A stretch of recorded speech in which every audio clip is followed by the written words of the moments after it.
Chapter 13, I plunge to my death. So they spent 2 days on the Amtrak train heading out west. And Percy mentions that he feels like someone is watching them.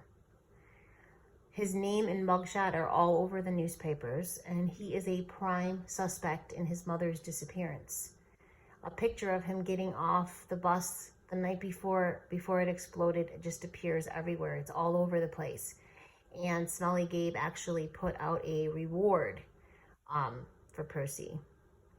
While Grover sleeps, Percy tells Annabeth about the latest dream he had. The dream he had in the chapter before about the voice from the pit. And Annabeth says that the voice doesn't sound like Hades' voice, and that the pit doesn't sound like Hades' house. And she says, why would Hades want the master bolt if he already has it? Annabeth tells Percy that he can't barter with Hades for his mom. Hades is too powerful and too greedy. She also tells Percy about her dad. She tells him when she arrived at his doorstep in a golden cradle, carried down by a wind from Mount Olympus, her dad thought it was the biggest inconvenience.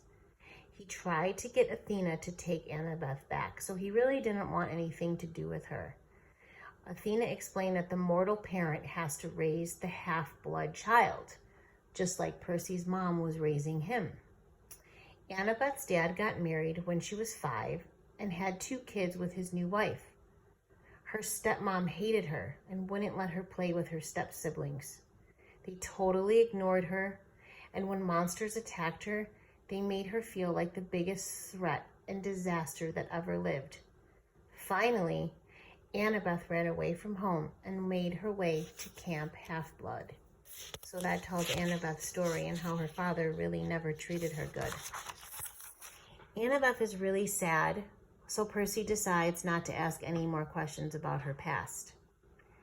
The money they got for turning in Gladiola in chapter 12, remember that was the pink poodle, it bought them the train tickets as far as Denver, Colorado. So they make a stop in St. Louis they have a 3-hour layover. So since Annabeth really, really loves architecture, and we know she's always reading books about Greek architecture, they decide that they want to check out the St. Louis Gateway Arch during this layover. So they have all this time to kill for 3 hours. They decide they want to check out this arch. And the arch is a national memorial, officially called the Jefferson National Expansion Memorial, which honors Thomas Jefferson, Chicago, and pioneers for helping with the westward expansion. And it's over 600 feet tall. Annabeth tells them all about the arch and how it was built. Percy and Grover, while she's telling them, are munching on these jelly beans, and Percy thinks it might smell like monsters. Grover assures him that underground air is smelly like that. No worries. So they decide to go up to take an elevator up to the very, very top of the arch. And they are squeezed into this elevator with a very, very large woman and her dog, which is a Chihuahua. She's so curious about why they are alone, and she's asking them questions. At the top of the arch, the observation deck reminded me of a tin can with carpeting, Percy thought. Rows of tiny windows looked out over the city on one side, and on the other was the river. So a park ranger comes on and says that it's closing time for this arch, and there's no room for Percy on the elevator down to the lobby. So Percy and Grover go down the elevator without him.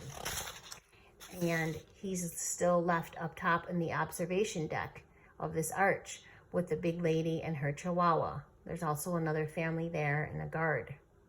All of a sudden, the big lady has a forked tongue, and the Chihuahua is not a dog, but a Chimera.